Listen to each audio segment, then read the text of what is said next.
Hey, what's up everyone? Welcome back to RageCage Sports. We've got our AFC South predictions for today, so bear with me here. This division isn't one of the best in football.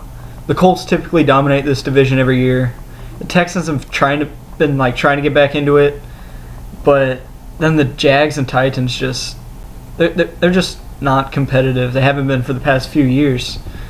But I again think this division is going to go basically the same way that it usually does. I'm going to have the Titans finishing last again. Their only big free agent signing was Brian Arakpo, which is a good player, but I don't think he's going to make all the difference. Obviously, their draft was huge. Trying to revamp that offense, they drafted Marcus Mariota, who's supposed to be their franchise quarterback. They got Dorial Green-Beckham, who is supposed to be Mariota's, I guess, one of his favorite targets going forward if that works out. He's first-round talent.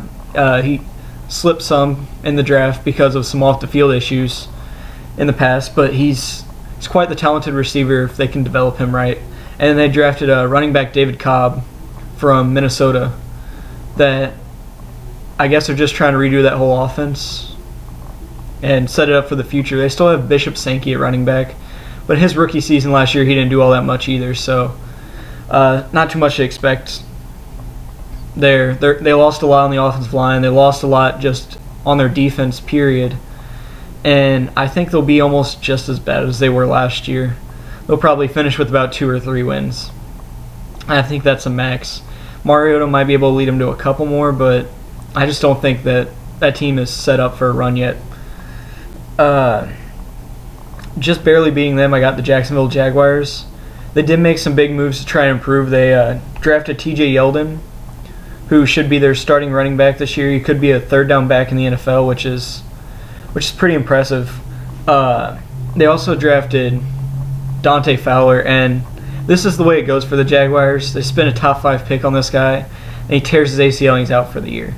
So he won't be there to contribute this year, but in the future he looks to be a big part. I think he's probably one of the best linebackers, young linebackers in that class. I think he'll succeed when he gets back on the field with the Jaguars, so I hope he heals well. And then their big offseason acquisition was signing Julius Thomas, him coming over from the Broncos to play tight end for the Jaguars and give second-year quarterback Blake Bortles another target to throw to. But now he's hurt actually, so I don't know how many games he'll even actually play. But I don't think this was enough. Right, they have Robinson and Hearns to throw to, but there's just not a lot going on for the Jaguars offense right now.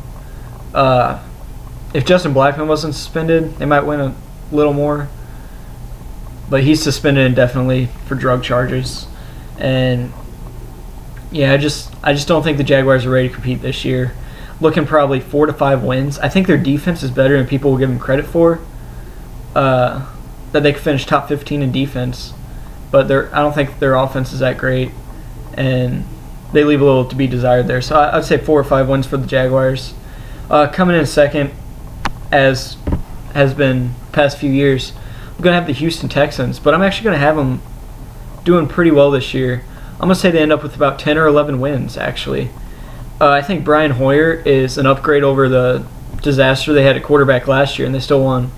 I think it was like 8 or 9 games last year that they had a disastrous quarterback situation. I think Brian Hoyer will step in, give him some good reps there. They lost Andre Johnson to free agency, which we'll talk about soon. But they were able to draft Jalen Strong, who is one of the better receivers in the draft, to go along DeAndre Hopkins as their 1 and 2, and they also have Cecil Shorts joining them from the Jags. So their wide receiver core is decent.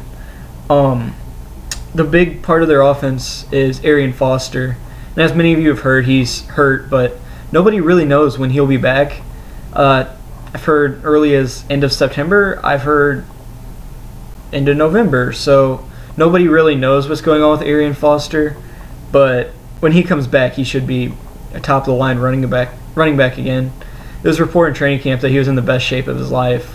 So looked for him to do big things.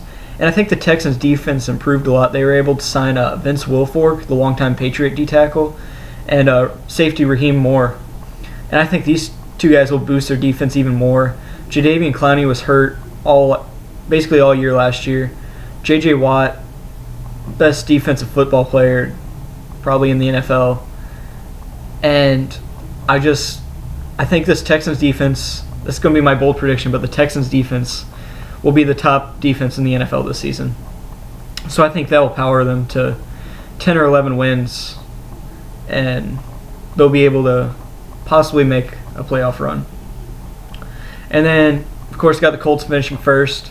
They made a lot of veteran acquisitions. They're really trying to go for the Super Bowl this year. They were able to add Andre Johnson, wide receiver from the Texans, Frank Gore, longtime running back for the 49ers, and then Trent Cole, linebacker DN from the Eagles. And so this veteran presence will give them some needed experience.